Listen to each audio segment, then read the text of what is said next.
Though you greedily plundered all the gardens of music, all you could manage was a counterfeit, masked music. And because you abandoned Dionysus, Apollo in turn abandoned you. Though you rose all the passions from their bed and bewitched them into your circle, though you whet and hone a sophistical dialectic for the speeches of your heroes, they too will have only counterfeit, masked passions and speak only counterfeit, masked speeches. Greetings, ladies and gentlemen. My name is Jack Garraway Fyson, otherwise known as Science Gecko. And today I would like to discuss the artistic spirit. Now you may be wondering what the relevancy of the quote that you just heard was. It was that very quote in Nietzsche's Birth of Tragedy that illuminated the idea that art is a lot more complicated than how it first seems. When you have no experience with art is something very simple. But it was that quote and the subsequent descriptions that Nietzsche described of the Greek tragedies that brought to my attention the sophisticatedness behind art. And it led me to the realization that art can't be characterized via material terms. It appeared mandatory that I describe it akin to a spirit. Hence, the artistic spirit. Now notice, I didn't say the artist's spirit. This is because it isn't evident to me that art belongs to you.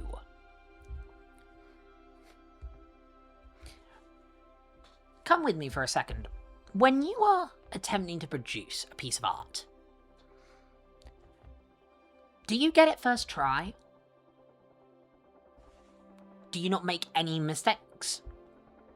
Well, I'd hazard that you do. And isn't that quite interesting? Because if art is simply something you create within your mind, couldn't you simply produce a one-to-one replica of that abstraction onto paper? Why do you make mistakes in the first place? Well, you might say, I'm simply not skilled enough. That's fair. But if skill is an aspect of art, to the degree that even your imagination could not be replicated, why did you imagine it? Why did you imagine an abstraction so sophisticated that you can't produce it? Well, all art essentially is attempting to produce an approximation of that abstraction. So, you're attempting to punch above your weight, essentially. And yet, with enough practice, you can produce that artwork. You have to sacrifice for it. See, isn't that interesting? You have to sacrifice for something as simple as art, as simple as producing a work that you already have in your head.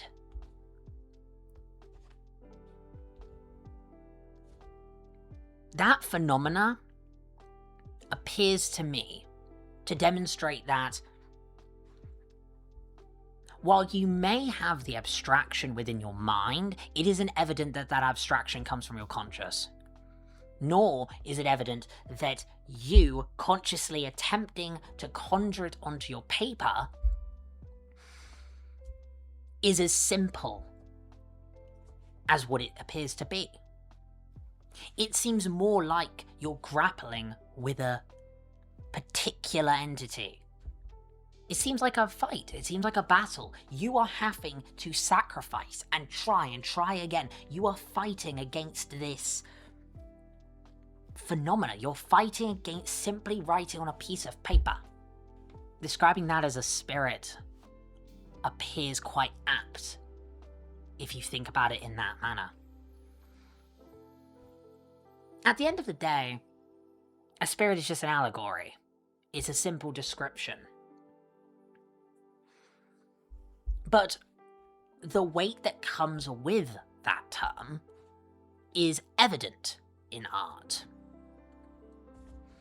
See, the quote at the start described the fact that in attempting to replicate, all you're going to end up with is a counterfeit mask. And that's important to know. Because in attempting to replicate an art piece, you will not achieve the same unconscious salience that the original art had. That's why we care about the originals. That's why we care about the authentic work.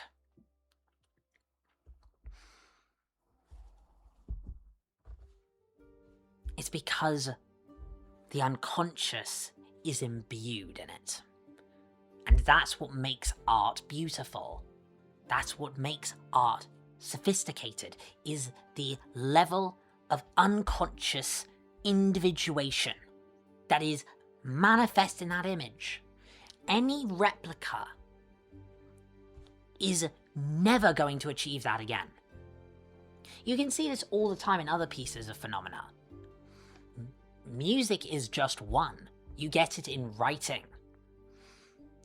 We can dive into ChatGPT a bit for this one.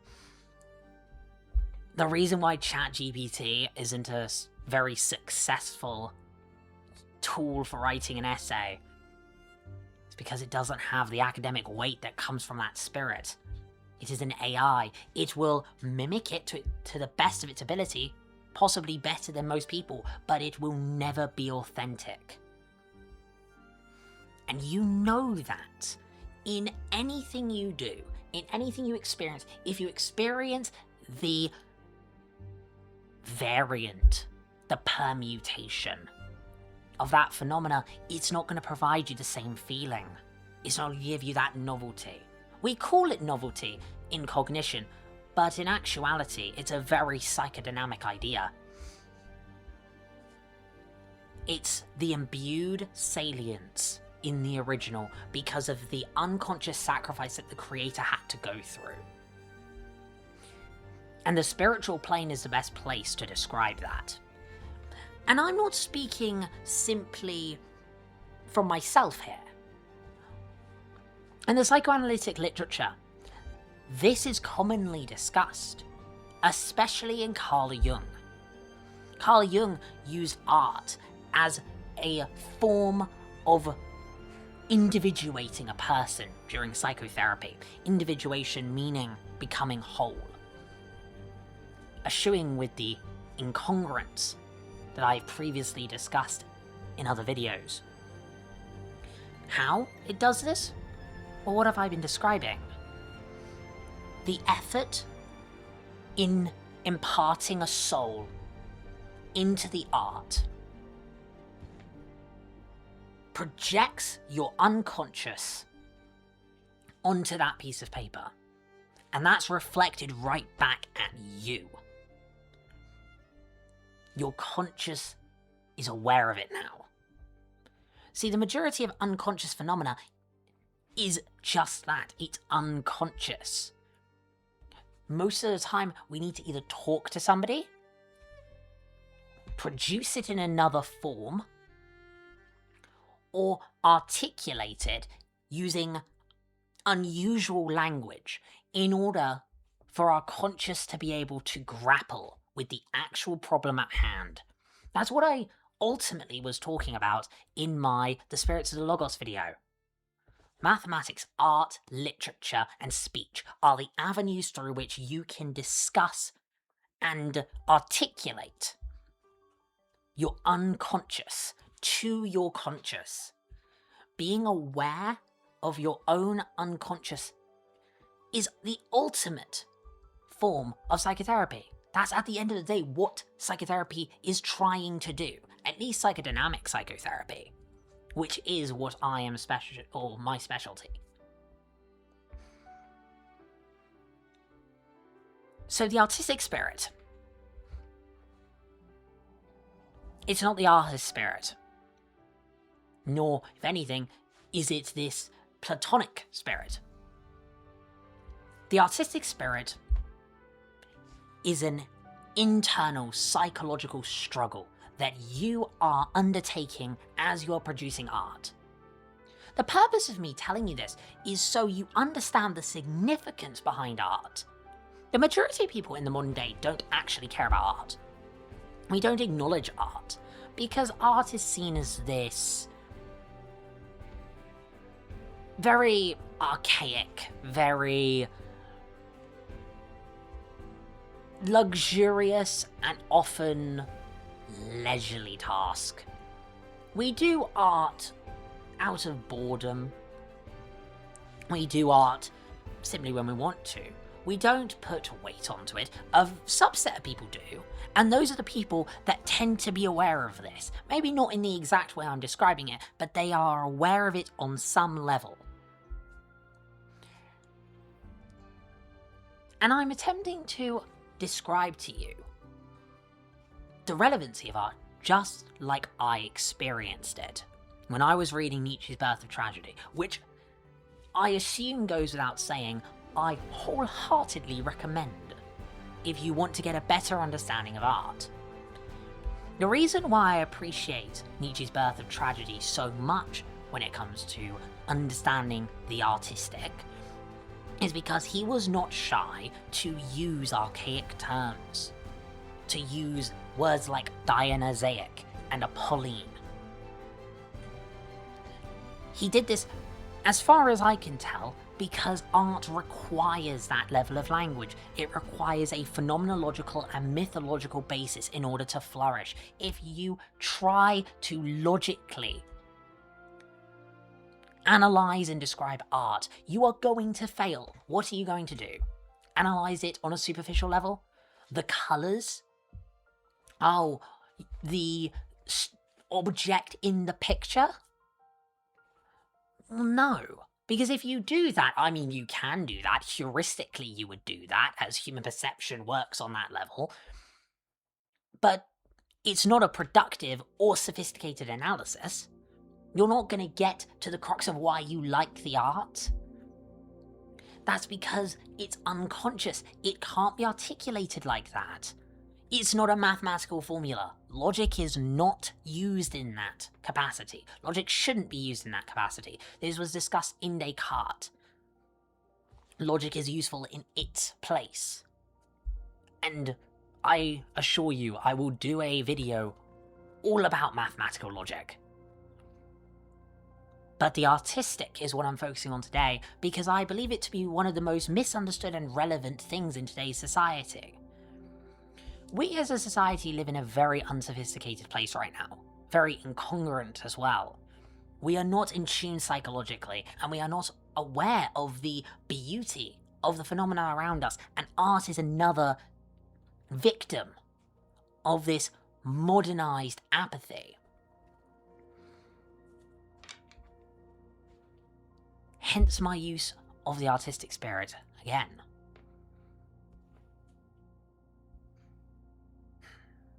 I am deliberately differentiating these phenomena from the scientific, because in attempting to scientifically describe these concepts, you are betraying the very concept itself. You are participating in the same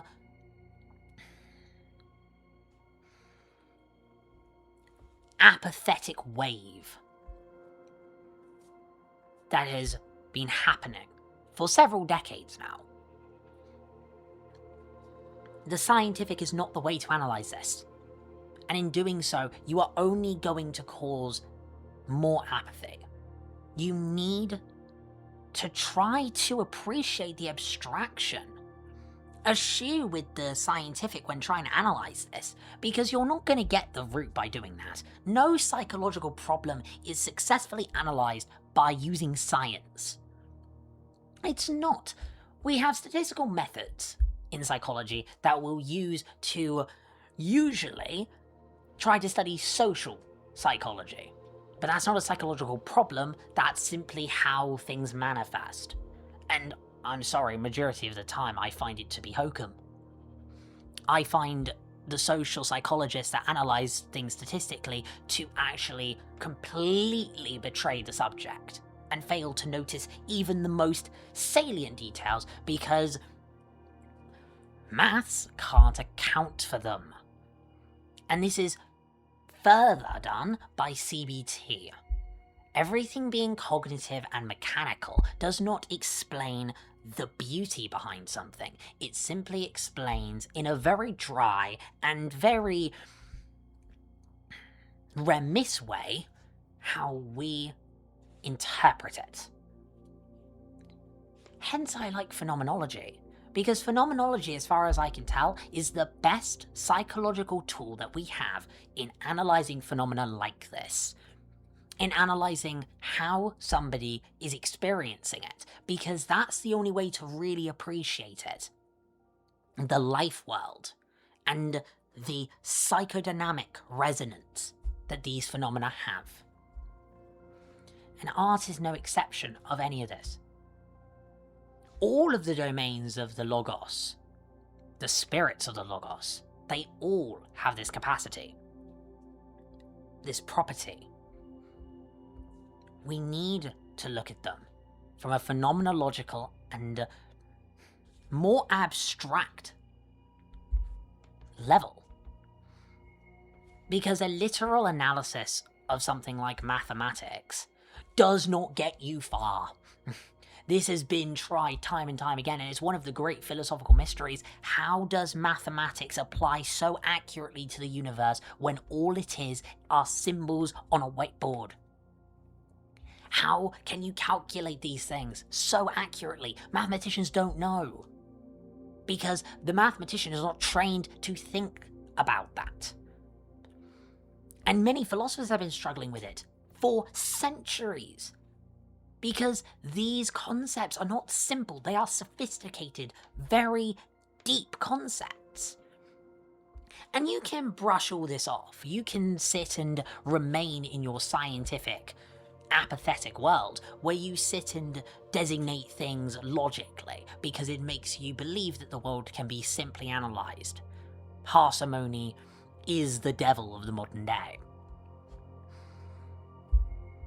But I choose to abstract and consider these things on a more metaphysical level, because as far as I can tell, that is more encompassing of the phenomena as it directly manifests. Science does not do that. It does that very well when things are external from people. But when it comes to experience, yes, there are spatial elements, hence the spatiality dimension in the life world. But that doesn't mean equations can best articulate how those affect you or the relationship you have to them. That's psychology, that's psychodynamic. And that's deeper than any scientific model can go. Hence, I employ these archaic terms. This is not my backwards thinking. I adore science. But for things like art, for things like maths, and for things like literature and speech, you have to consider things externally from science because science has not been able to understand them. We live in an age where science has produced so many results and we don't understand the basics. Could that be simply because it's not been funded? Maybe. Or you can be a bit more cynical, and it's that science does not work when it comes to these phenomena. Science has its place, but so does philosophy, and so does religion. Religion is just the ultimate manifestation of this. This is why art is so intrinsic in religion. Because this kind of mythological concept is at the bedrock of a large amount of these phenomena. fundamentally we are mythological. We come up with superstition all the time. And it's because, unfortunately, there is a dimension of this world that is fundamentally symbolic, fundamentally abstract, and science and materialism doesn't account for that. So you have to invent archetypal and consistent superstition. Every superstition is simply a derivation of an ultimate superstition. What that ultimate superstition is, some people say is religion.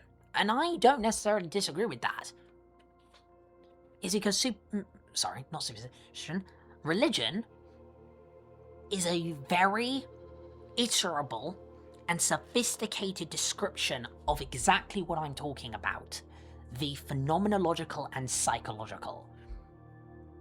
Which, as much as psychologists hate to reconcile with, requires more diverse and archaic language. Because the ancients had the words to describe these phenomena. They typically described them as gods. They typically described them as spiritual concepts, while the modern man is bereft of such terms. So we fall short. We often don't know what to say, so we end up saying very grammatically incorrect statements, or hell, making up terms like aura in order to describe them. Yes, the famous aura that everyone goes on about, as far as I can tell from a phenomenological basis, is simply what I'm describing. An abstract projected spiritual element that comes from your unconscious. It is the experience